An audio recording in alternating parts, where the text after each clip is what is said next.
Right, as part of the NZB Tour, I'm not sure I'll use that starting point, but Regan, Todd, hard living here. Yeah, I know.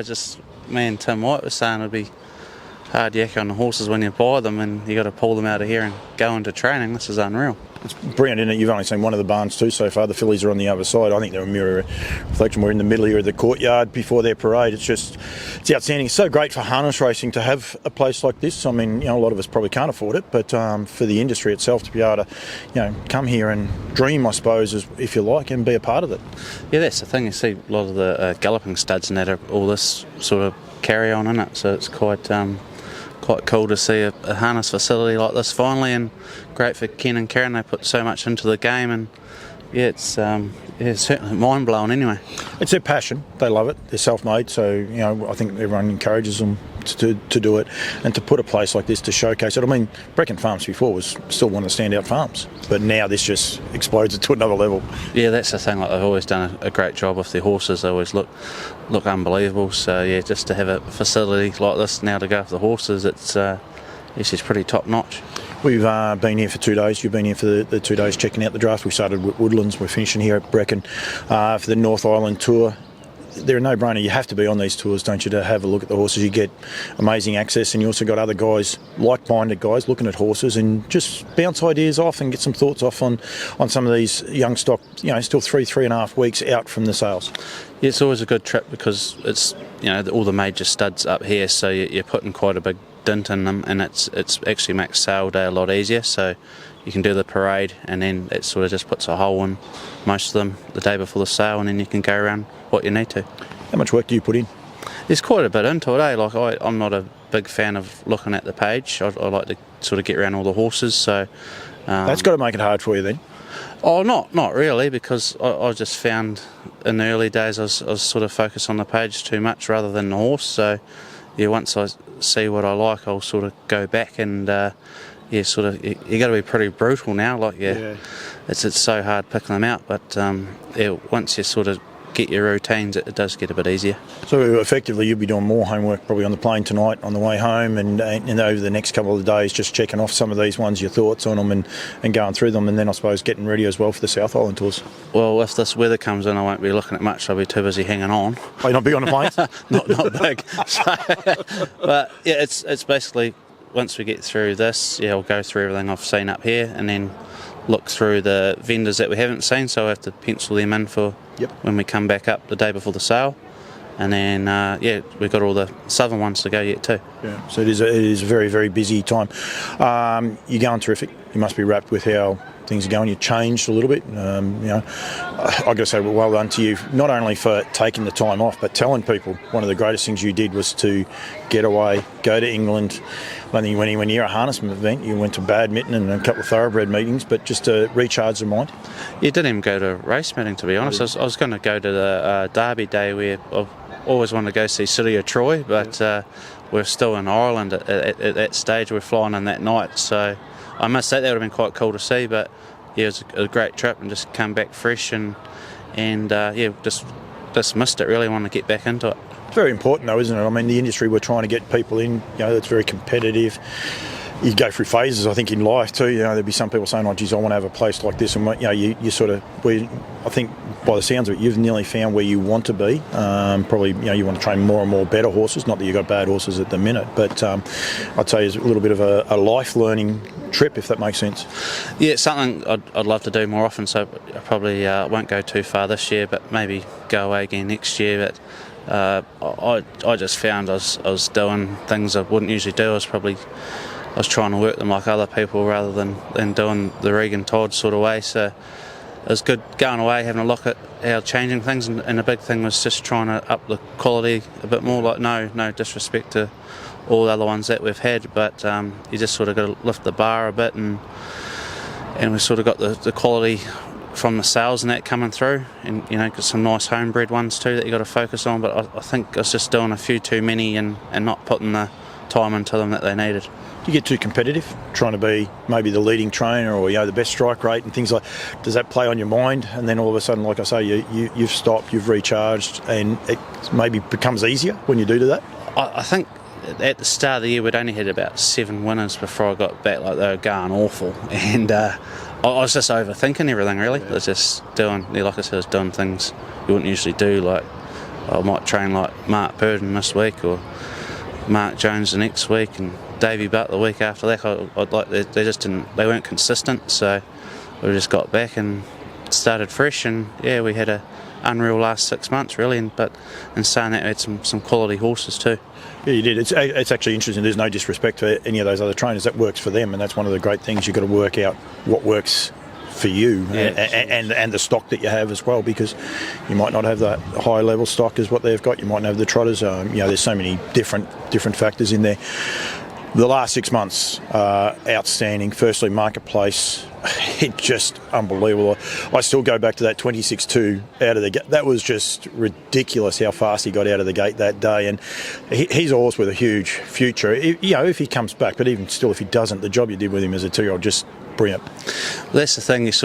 You're focused on the 3-year-old season now, but the thing about, like, if he doesn't do what he's done, like, it's been, you just got to pinch yourself really. The season that he's had already, like, to have one of the top juveniles in the country, we've never had a horse like him before. So it would be great if he can set that standard again. He's back in work now. He's done a week's hobbling and he looks unbelievable, a bit stronger if anything. So you're up in the top bunch, and they always sort of catch up to you too. Like, you quite often find those 2-year-olds, something can come out. Some get better, and they come out of nowhere. He wasn't the top dog at the start of the year. He was just sort of running in behind them. He just got better, and something else will too. So he's got to go up another notch again too.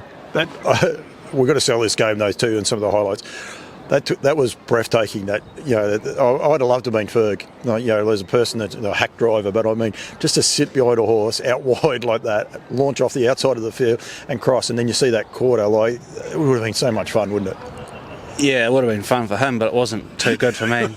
Man, Gareth Hughes was staying with me with Captain Sanson, and we were watching it, and Matt Crosby at 23-1 lead time, as fast as he's ever seen, and we were sitting there going, "Oh, boys, what he is doing." But fortunate for us. I know they went that quick because Bunty and Garrison got a bit keen, so it sort of undone him a bit later, but we were lucky enough to still get up and win it. So at least one of us still got it, but it was pretty cool, like, especially on Cup Day too, and a size stakes. Like, that's what you strive to do, so it was a pretty cool moment.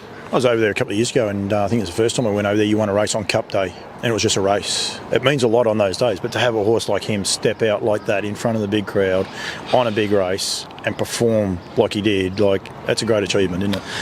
Yeah. I said so many times in interviews and that, like, I just count myself lucky to have one like him, and very grateful for the owners that they've put the money up to buy these horses. Phil and Glennis have been awesome, Graham Byrne and all the other partners. So I was lucky enough to take 10% myself. So it's just got to enjoy it really. I just found some of those other good ones that we've had before, you sort of don't appreciate them until they're gone. So we don't worry about too much. We just tick along and try racing these big ones. Keep enjoying him though, mate. I mean, he's terrific, and he's what this sport, we need more of him. The job we've done with Moanga, we're here at Brecon Farms. So I mean, you can at least open a door and say, well, I've contributed a little bit to this, but he's been a revelation to you this year. He just keeps stepping up, keeps doing a great job. Yeah, like, he hasn't been easy. Like, he'd probably, when we took him down on Cromwell, and that just looked like he's sort of going to be a 4 or 5 on horse, but to his credit, he's just got better.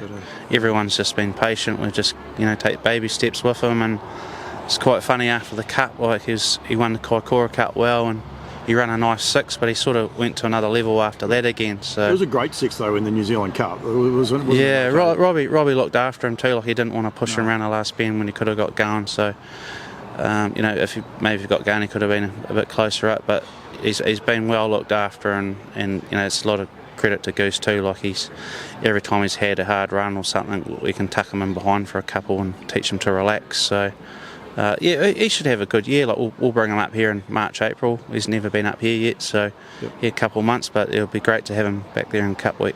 We're up here near Cambridge. It might be a nice race up here for you. I mean, you never know, slot race. Yeah, I see the slot race sort of, it does slot in too. So, if he's going good enough, yeah, definitely. Like, he's showed at Omakau and that, like, he gets out of the gate and as long as he keeps behaving himself, like he's not easy, like he can overdo himself sometimes, but hopefully.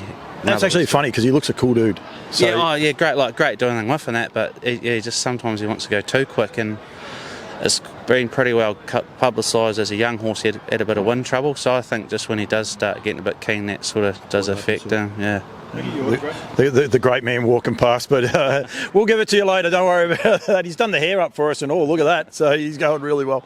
Any Australian trips on the radar? You said about coming up here. I didn't ask you about Marketplace, but are you contemplating an Aussie trip at all? We'll just concentrate on the carnival coming up here and see what happens. But they both come up here. Yeah. So I've got them. Probably might bring a maiden trotter with them as well. Just it's one of my own trip away, but just what slots in. Like they can't be everywhere. I probably like to do this and then a break, then get ready for Cup Week. But if something tractable comes up in Aussie, it's only a plane trip over. Like a lot easier now. Oh, unreal. Even I've found horses between Auckland and Christchurch now, chuck them on the plane, like they're there in a couple of hours. It's just so much easier. Yeah. Here at the Yearling Sales, they're not far off starting the parade by the looks. Nigel's running around like a headless chook, being a bit cheeky too, but I don't want to hold you up from that. But still looking for more horses, you're still looking for more owners as well. You say about Marketplace, it's one of the great stories that had trouble filling him. You are definitely looking for owners to get invested and become a part of this, the fun ride you're having. Yeah, 100%. I want to we only got one last year, but it's just if they're going at the right price as well. So and I imagine the right horse. And the right horse, don't want to just go buying one for the sake of it. So we'll get what we can and see what happens afterwards. Reggie, thank you. Well done for the season you've had, mate. I think better still, well done for, I suppose, outwardly saying that you had to stop, you had to recharge, because one of the things I worry about with our industry, it does burn a lot of people up, and maybe they need to take a leaf out of your book and just stop, walk away, and then come back. You didn't stop training your horses, you had people looking after them, but when you come back in that reset, I think it's pretty important, and I think a lot of people need to be aware of it. Yeah, definitely. Yeah, so and get away and have a few ciders. You don't drink ciders, do you? I did over there, lots of it, so it was good. Reggie, thank you, mate. No, cheers, thank you. All the best, and hopefully you purchase horse. Don't forget Saturday the 15th of February for the NZB sale, and then the 18th, which is a Tuesday in Christchurch. Thanks very much, mate. Thanks, cheers.